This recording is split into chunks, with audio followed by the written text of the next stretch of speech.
Halo Bedikers, kamu tahu kan kalau negara kita punya culture yang amat beragam. Bagaimana tidak? Ada 1340 suku bangsa di Indonesia. Salah satu yang paling disegani ialah suku Dayak. Jadi, suku paling terkenal di Nusantara ini lagi jadi isu hangat. So buat kamu yang penasaran, pakai banget dengan suku Dayak dan pasukan merahnya. Aku saranin nonton sampai habis di video ini. Yuk kita bongkar.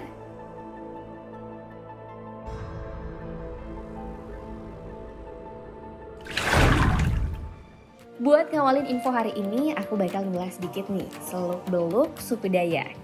Ia merupakan pribumi pertama di Pulau Kalimantan. Makanya suku Dayak menjadi suku dengan populasi terbesar yang mendiami Pulau Borneo hingga kini. Berdasarkan data sensus penduduk yang dikumpulin Badan Pusat Statistik, terdapat 3.100.000 masyarakat suku Dayak yang tersebar ke seluruh provinsi Kalimantan. Ini data BPS tahun 2010 ya, so sekarang bisa saja bertambah atau bahkan berkurang. Tapi tahu nggak sih Bedikers, kalau suku Dayak juga terbentang luas hingga Brunei Darussalam dan Malaysia. So khusus buat negeri jiran terdapat kurang lebih 2.900.000 orang suku Dayak yang menetap di Sabah dan Sarawak. Namanya juga serumpun ya. Kelompok etnis satu ini ngebangun pusat kerajaannya di pedalaman hujan tropis Kalimantan yang gak jauh dari sungai. Makanya, meski masih sering diperdebatin, banyak yang ngertiin suku Dayak sebagai suku di hulu sungai. Udah benar nggak nih menurut kamu? Nah, sebagai salah satu suku tertua di Indonesia, udah pasti suku Dayak sangat kental dong dengan adat istiadat. Jadi, wajar kalau penduduknya sangat berpegang teguh dengan ritual-ritual keagamaan.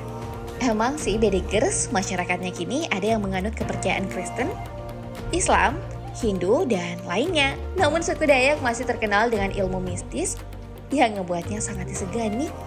Awas loh, hati-hati. Well, dengan populasi yang mencapai 6 juta jiwa lebih dengan terhampar hingga negeri seberang, tentunya suku Dayak nggak cuma ngebangun sistem secara ala kadarnya. Layaknya militer bagi sebuah negara, mereka punya pasukan merah alias Tariu Borneo Bangkulai Rajang alias TBBR.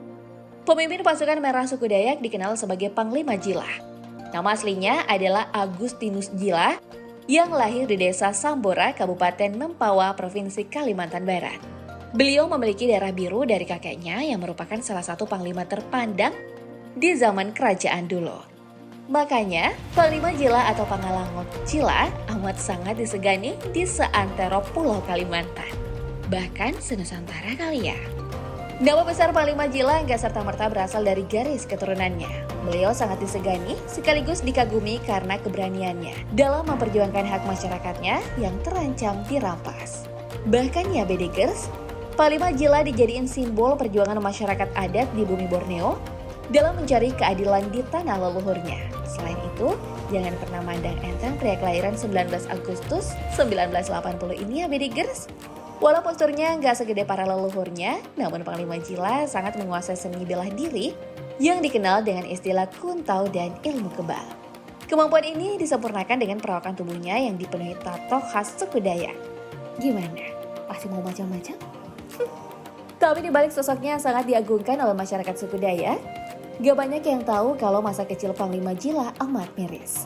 Semasa kecil, banyak yang tak menyukai beliau dikarenakan lidahnya sering keluar dan perut buncitnya. Bahkan di Bedikers, Panglima Jila dulunya gagap atau keterbatasan dalam berbicara. Meski demikian berkat jiwa semangat dan keberanian yang dimilikinya, Panglima Jila perlahan dicintai masyarakat suku Dayak. Pria 42 tahun ini selalu di barisan terdepan dalam menyuarakan adat, budaya, dan permasalahan yang terjadi di tanah Kalimantan. Ya, orasi lantang Panglima Jila telah tersebar di mana-mana, yang membuatnya ditakdirkan menjadi pimpinan besar pasukan merah suku Dayak. Sepak terjang Agustinus Jila pun tak main-main. Beliau bersama sekitar 48.000 pasukan merahnya berhasil menyatukan bangsa Dayak atau suku Dayak setanah Kalimantan. Ada juga aksi pembebasan 6 peladang di Kabupaten Sintang. Lalu aksi massa petani plasma menuntut haknya kepada PT PI di Kabupaten Landak.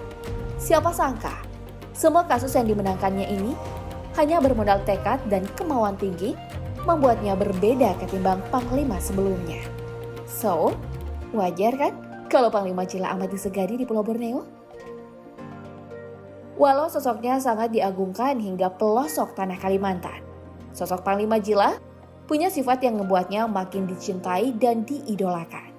Beliau emang mahir bela diri, punya ilmu kebal dan penampilan garang yang dipenuhi tato. Namun Panglima Jila sangat peduli kepada masyarakat dan lingkungannya. Bersama pasukan merah yang dikomandoinya, Panglima Jila terus menghidupkan tradisi dan adat istiadat suku Dayak yang mulai tergerus zaman. Beliau bahkan mengajak generasi milenial. Selain itu, Panglima Jila menggalakkan kelestarian dan perlindungan hutan-hutan di Kalimantan dari para perusahaan asing.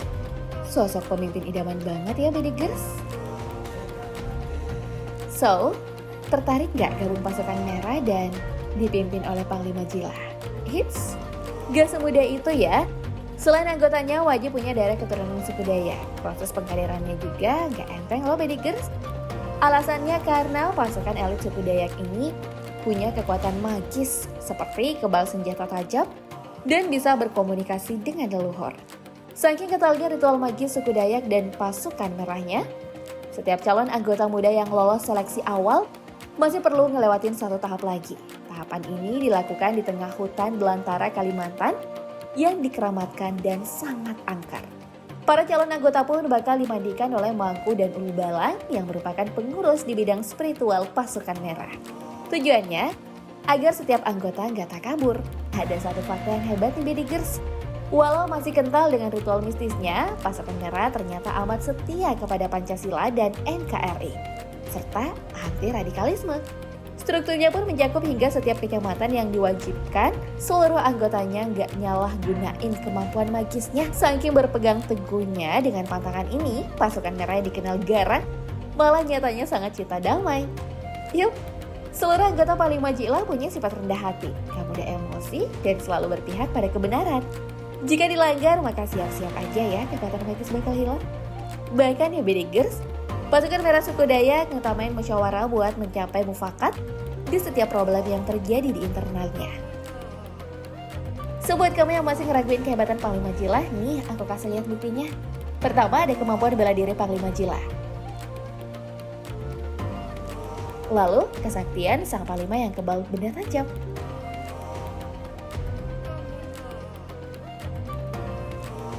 Bedigers, gimana kesan kamu soal Panglima Jila?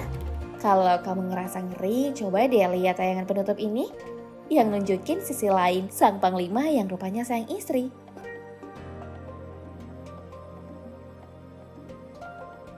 Wah, kayaknya suami-suami takut istri nih.